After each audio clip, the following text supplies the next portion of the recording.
Assalamualaikum warahmatullahi wabarakatuh. Halo guys, kembali lagi bersama saya Bobby Eden dan kita kali ini akan kembali mengomentari video dari Luis Prasetyo yang berjudul Yahya Waloni terbaring lemah pakai selang oksigen. Kita akan langsung tonton videonya dan habis itu akan kita komentari guys.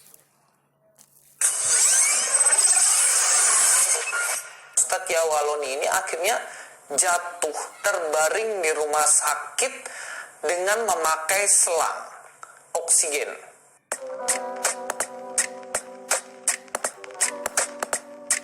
Assalamualaikum, selamat datang kembali di channel ini guys. Kali ini saya akan membahas seorang ustadz yang sering kali dibahas dalam channel YouTube saya, yaitu Ustadz Yahya Waloni. Kita tahu sendiri bagaimana Yahya Waloni ini selalu membanggakan dirinya tentang dimana dia kuat. Bahkan saat pandemi dia tidak mau sama sekali memakai masker. Dan itu fakta yang dia selalu sampaikan dan ulang-ulang. Intinya dia lebih hebat lah dari semua penyakit yang ada tanpa mau melakukan prokes. Dan bahkan cenderung untuk menentang pemerintah. Ya, selain apa yang diomongkan selalu menghina agama Kristen dan Kalau saya potong lagi saya gini ya. Apa kita tahu Ustadz Yahya Waloni ini adalah orang yang punya tekad baja. Jadi dia tuh kalau udah ngomong A gitu, dia nggak akan pindah ke B gitu kan. Bahkan kalau perlu sampai mati gitu. Itu memang culture-nya mungkin ya, karena beliau kita tahu dari suku apa gitu, dari culture, dari budaya, dari tempat beliau berasal itu Manado itu memang begitu. Jadi beliau ini memegang prinsip ya tekadnya tuh kuat. Jadi dia nggak gampang berpindah gitu guys. Kalau udah yakin benar gitu. Nah, jadi dalam perkara ini dia bukan merasa lebih hebat, tapi dia keyakinan dia tuh yang menuntun dia seperti itu guys. Jadi dia itu hanya bergantung pada Allah gitu ya. Dia ngerti banget bahwa Allah itu yang menciptakan penyakit. Allah juga yang melindungi kita dari penyakit. Allah juga yang menghilangkan penyakit gitu. Jadi semuanya itu ya itu hanya ikhtiar. Memakai masker, prokes itu ya, pakai masker, menjaga jarak tuh hanya ikhtiar. Tetap semuanya tuh bergantung pada Allah gitu. Kalau Allah punya mau, apapun bisa terjadi. Meskipun Anda masker, meskipun Anda pakai masker, meskipun Anda prokes tetap kena gitu. Itu kalau Allah berkenan gitu.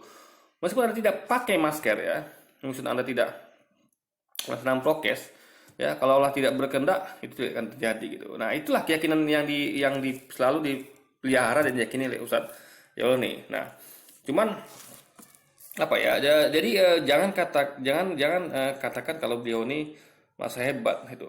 Karena gini guys ya. eh, Kalau seorang sudah ya kuat imannya, dia akan meyakini bahwa Allah lah yang maha segala sesuatu. Ya, Allah lah yang mengangkat penyakit. Makanya dia bagi dia ini ya kayak dokter apalagi itu yang tadi itu obat, masker tuh hanya sarana. Semua itu tetap gantung pada Allah gitu. Karena makanya dia tuh nomor satu tuh bagi dia tuh adalah keyakinan dulu, iman dulu. Ya kalau segala nih di dunia ini ciptaan Allah guys, termasuk virus itu sendiri gitu, kan? Dalam artian gini, ciptaan dan kehendak Allah semuanya. Jadi misalnya seandainya pun virus ini adalah buatan manusia yang digunakan untuk manusia lain ya, itu tuh tidak lepas dari pengetahuan Allah. Karena Allah tuh Maha mengetahui, bahkan tidak selai rambut pun tidak selai daun pun itu Allah tuh tidak tahu, dia tahu segalanya gitu. Jadi seandainya pun ini ada konspirasi manusia yang menciptakan COVID untuk merusak bumi ya, merusak dunia, itu harus pengetahuan Allah gitu. Dan Allah tentu akan berikan azab pada mereka kalau mereka memang melakukan itu, dan Allah tahu itu gitu kan. Nah, jadi itulah keyakinan yang dipegang oleh Yahya Waloni gitu.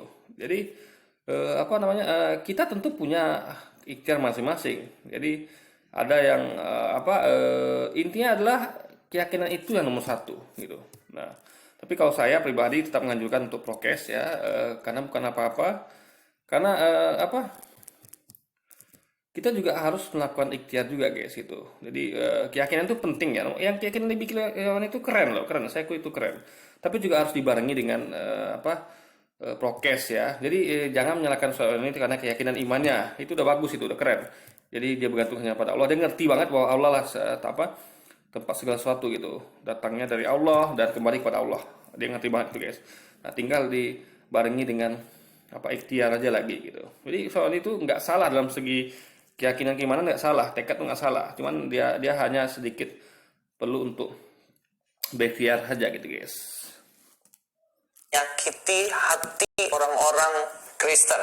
Lalu kayak menentang pemerintah atau menyakiti hati orang Kristen ini. Kalau suatu kebenaran disampaikan, ya, gini guys ya, kita tahu ada pro dan kontra ya. Namanya juga dialog antar agama ya. Ada namanya Islamologi, Kristologi, biasa itu. Jadi kalau ada yang sakit hati ya karena beda pendapat, itu nggak bisa dihindari gitu kan. Bahkan kayak contoh aja Yesus itu menyampaikan kepada Bani Israel itu ya tentang Injil, kabar baik yang dia sampaikan, diberitakan oleh dia, bukan yang tulis oleh Matius, Lukas tuh ya, itu kan Injil itu adalah catatan sejarah yang mereka klaim sebagai Injil. Padahal Injil itu adalah apa yang diberitakan oleh Yesus. Nah, Yesus, Nabi Muhammad, Nabi Musa, lainnya itu mereka menyampaikan kebaikan. Tetap aja ada hatersnya guys. Tetap aja mereka ada yang benci gitu. Tetap aja ada yang sakit hati gitu kan. Bahkan mereka mau dibunuh gitu. Nah, intinya adalah apapun yang kita sampaikan, baik buruk itu ya, yang penting esensinya adalah kebaikan yang kita sampaikan itu. Perkara lain yang benci apa dia itu bukan urusan bukan suatu hal yang yang utama gitu. Lebih baik kita dibenci karena kita menyampaikan kebenaran daripada kita disukai karena kita menyampaikan kebohongan. Kita menyampaikan suatu kesesatan. Ya. Jadi Anda menyampaikan kesesatan pun akan ada yang suka dan benci. Ya, begitu dengan ketika Anda menyampaikan kebaikan, kebenaran, juga akan ada yang suka dan benci. Nah, pilih mana? Tentu kita lebih baik dibenci, tidak disukai dengan kita menyampaikan kebenaran daripada kita tidak disukai atau dibenci ketika kita menyampaikan kesesatan guys. Itu poinnya. Lalu kayak satu lagi ya, kayak menentang pemerintah. Gini, saya termasuk dari awal juga menentang dalam artian gini. Dari awal kita udah ingatkan ya, kita berkaca lah pada Brunei. Brunei itu negara nomor 1 yang berhasil menangani COVID ya, nomor 1 di dunia guys. Kita baca berita lah ya, Brunei Darussalam. Nah, kenapa? Mereka ternyata dari awal mereka sudah antisipasi itu. Ketika virus itu sudah ditemukan di Wuhan, dan yang merebak, itu langsung Brunei Darussalam itu menutup pintu-pintu dari Wuhan.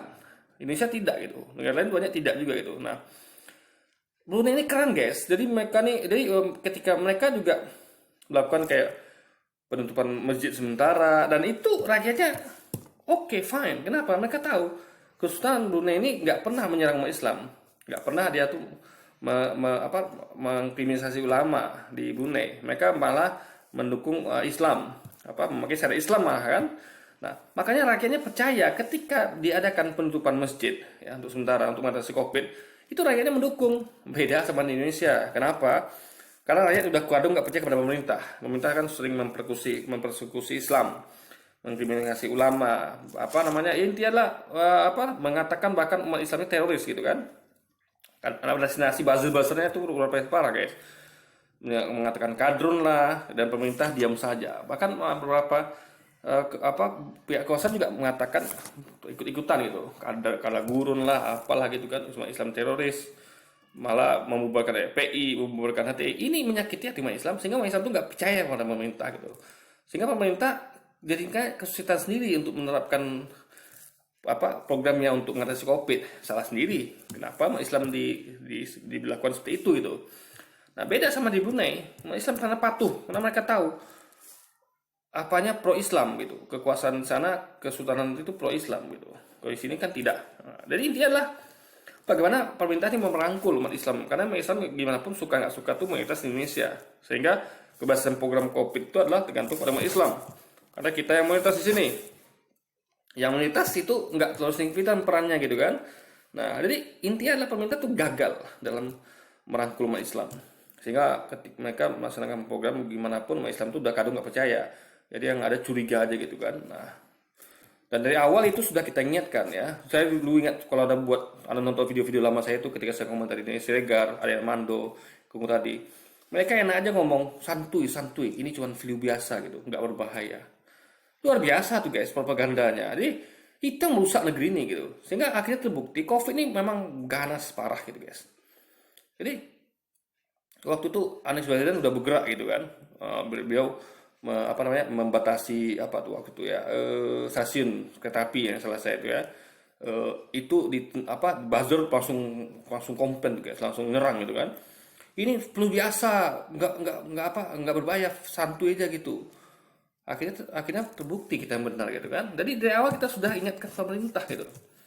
Ini virus berbahaya, jangan main-main gitu. Ya, lockdown. Kita minta dari dulu tuh lockdown. Jangan sekarang. Sekarang rakyat lagi susah. Dulu pertama kali masuk itu langsung lockdown kan keren tuh guys. Ekonomi lagi bagus waktu itu kan. Mas bukan bagus ya, masa itu lumayan lah. Oh sekarang rakyat udah keburu susah, udah pada kelaparan, udah pada kere guys. Jadi apa malah ppkm lagi gitu. Jadi saatnya nggak tepat, tapi udahlah nasi jadi bubur. Jadi terpaksa kita lakukan, tapi dengan tentu diiringi dengan pemberian bantuan. Rakyat tuh dikasih bantuan sehingga mereka tuh tidak mati kelaparan atau ya apa tadi saat apa ppkm ini diberlakukan gitu guys. Mari kita nonton videonya. Beberapa yang saya ambil yang khususnya menunjukkan betapa orang ini suka menyakiti hati orang Kristen dan juga menantang pemerintah. Mari nonton videonya. Dari awal saya tidak pernah pakai masker, sampai sekarang biar baku mati tidak mau saya pakai masker. Jangankan denda kau tembak mati sekalipun saya tidak akan pakai masker. Kalau istri saya mau pakai, kau pakai aja, saya nggak mau. Karena itu namanya prinsip gitu. Jadi dia tuh apa betul-betul bergantung sama Allah guys. Jadi dia nggak takut dengan apapun gitu. Itulah namanya iman. Bahkan kalau di medan perang sekalipun ya, dia nggak takut dengan senjata musuh gitu, ya kan? Mau dia tuh, makanya itu yang dipegang, prinsip itu dipegang oleh para apa pejuang kita dulu yang bayangkan ya mereka berjuang dengan bambu runcing. Ya Belanda itu penjajah Belanda itu Portugis Inggris itu Jepang itu memakai persenjataan modern gitu kan berat gitu kan. Nah, tapi mereka tetap yakin gitu kan. Kalau memang sudah waktunya untuk meninggal mati ya mati takdir Allah. Kalau tidak ya tidak gitu. Nah, walaupun mereka bambu runcing ya mereka tetap melawan. Nah, itu karena mereka udah pegang keyakinan. Karena kalau pakai logika nggak mereka kelawan ya mundur lagi gitu kan. Ada dulu kayak pasukan Rasulullah cuma 300 orang apa berapa dulu ya 1000 atau berapa guys melawan 10.000 gitu atau 100 lawan berapa saya lupa itu ya ada di perang apa itu jadi jumlah apa orang kafir Quraisy itu apa salah saya itu logikanya sudah mengatakan ini pasti kalah nih tapi tidak mereka yakin pertolongan Allah gitu Allah turunkan akhirnya batu tentara langit sehingga mereka bisa memenangkan pertempuran itu. Nah itulah yang dipegang keyakinan orang beriman dan itu yang dipegang oleh Ustaz Yawaloni. Kita ke surga nggak baku dukung, beda-beda kita, gitu, ya. Bisa ikuti aja Pak, pakai aja tuh masker, supaya bisa naik kapal, tetap naik, yakinlah naik kemarin di Peri. Karena tidak boleh naik kalau tidak ada antigen. Antigen bagaimana orang sehat begini? Apalagi saya ini yang menantang kafir, begitu dokternya dokter Kristen, ini dia, memang ditunggu-tunggu kau. Bukan vaksin disuntik, suntikan mati, habis suntik lewat, batal jadwal, sudah habis lebih dulu. Syekh Ali Jabir sudah berangkat, setelah diinterview negatif, padahal positif. Nah inilah permainan, sudahlah. Ini yang begini-gini, Allahu Akbar. Sampai hari ini anak masih. Kalau kita berkaca pada sejarah ya, ada tahu nggak kisah Muhammad Al-Fatih? Jadi waktu itu Muhammad Al-Fatih telah melakukan Konstantinopel di Roma Timur gitu kan. Nah, beliau ketika hendak menaklukkan Roma, jadi waktu itu beliau sudah menyiapkan bala tentara gitu. Jadi siapin beliau itu untuk menaklukkan Roma gitu kan. Karena beliau percaya dengan nubuatan Nabi Muhammad bahwa nanti akan ada jenderal umatku yang akan menaklukkan Konstantinopel dan juga Roma gitu. Nah, beliau Muhammad Al-Fatih berhasil menaklukkan Konstantinopel, tinggal Roma lagi. Nah, apa yang terjadi? Beliau diracun ya, oleh oleh Vatikan ya. Diracun oleh jadi rencana beliau ini diketahui. Rencana beliau ini untuk menaklukkan Roma ini ketahui. Jadi beliau ini diracuni oleh para pendeta Vatikan. Nah, jadi di situ pelajaran sejarah berharga bagi kita, guys. Jadi ada oknum-oknum di agama di tiap agama sebenarnya ada gitu kan. ya memang kalau sudah dan itu fakta yang pernah terjadi dalam sejarah gitu, itu nggak bisa melupakan sejarah gitu ya. Ada rencana pembunuhan ya, orang yang beda agama, itu hal yang wajar, dalam artian bukan benar ya, tapi wajar. Dan makanya orang ini tuh nggak salah juga yang ngomong gitu, nggak salah gitu ya. Karena itu pernah kejadian ya. Namanya orang nggak suka guys ya, tentu bisa nyawa ancamannya. Anda lihat kayak Bentong kemarin gitu kan, apa yang orang nggak suka coba. Bentong itu bukan pendeta loh, umat Islam biasa gitu bisa melakukan itu. Juga orang-orang yang dan pihak Muslim juga ada juga ya, meskipun itu dia tidak merasakan ajaran Islam kayak bom diri itu kan, itu bukan ajaran Islam, itu haram ya. Ada usaha gitu pasti ada guys. Nah itu maka itu, jadi usaha ini adalah ingin bicara dalam konteks kewaspadaan tingkat tinggi gitu.